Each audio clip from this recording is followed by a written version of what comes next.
اعوذ باللہ من الشیطان اللعین الرجیم بسم اللہ الرحمن الرحیم الحمدللہ رب العالمین والصلاة والسلام علی اشرف الانبیاء والمرسلین اما بعد فقد قال امیر المومنین علی بن ابی طالب صلوات اللہ علیہ الصبر صبران صبر علی ما تکرہ وصبر عما تحب۔ عزیزان گرامی قدر، ماہ مبارک رمضان رحمتوں، مغفرتوں اور برکتوں کا مہینہ، وہ مہینہ کہ جس میں ہم اپنے خدا سے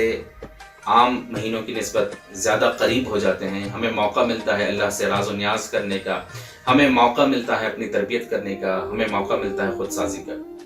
آج کی بات میں مولا کائنات امیر المومنین حضرت علی علیہ السلام کی ایک حدیث لے کر آپ کی خدمت میں حاضر ہوئے ہیں کہ جس میں مولا کائنات فرماتے ہیں الصبر صبران، صبر دو طرح کا ہے۔ صبر علی ما تکرہ، ایسی چیزیں جو ناگوار ہوں ان پر صبر، وصبر عما تحب، اور پسندیدہ چیزوں سے صبر۔ عزیزان گرامی قدر، یہاں پر الفاظ کا کتنا خوبصورت استعمال ہوا ہے، ناگوار چیزوں سے صبر، پسندیدہ چیزوں پہ صبر۔ کتنا خوبصورت استعمال ہے، یعنی کبھی کبھار ہمیں ناگوار چیزیں ناگوار گزرتی ہیں، اور اس کی تشریح میں تو خیر علماء نے بہت وضاحت کے ساتھ لکھا ہے۔ میں ایک دو مثالوں کے ذریعے سے اس بات کو واضح کرنے کی کوشش کروں گا کہ کبھی کبھار کچھ چیزیں بہت زیادہ ناگوار گزرتی ہیں۔ اس موقع پر علماء فرماتے ہیں کہ ہمارے اندر طاقت بھی ہوتی ہے، ہم چاہیں تو اس کا رپلائی بھی کر سکتے ہیں، لیکن کیونکہ باتیں ناگوار ہوتی ہیں اور ہم صبر کر جاتے ہیں، اور کبھی کبھار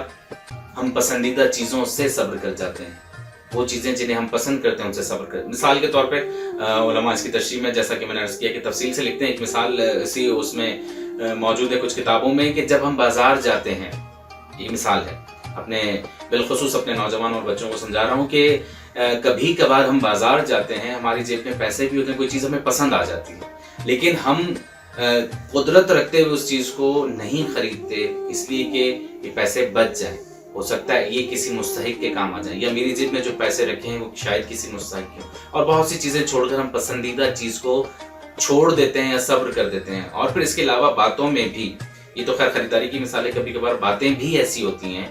کہ جن کو ناگوار گزرتے ہوئے برداشت کیا جاتا ہے یا صبر کیا جاتا ہے، یا کچھ باتیں بہت اچھی لگ جاتی ہیں لیکن پھر بھی صبر کیا جاتا ہے۔ پروردگار عالم سے دعا گو ہے کہ اس ماہ مبارک کے صدقے میں ہم سب کو صابرین میں سے شمار فرمائے۔ السلام علیکم ورحمۃ اللہ وبرکاتہ۔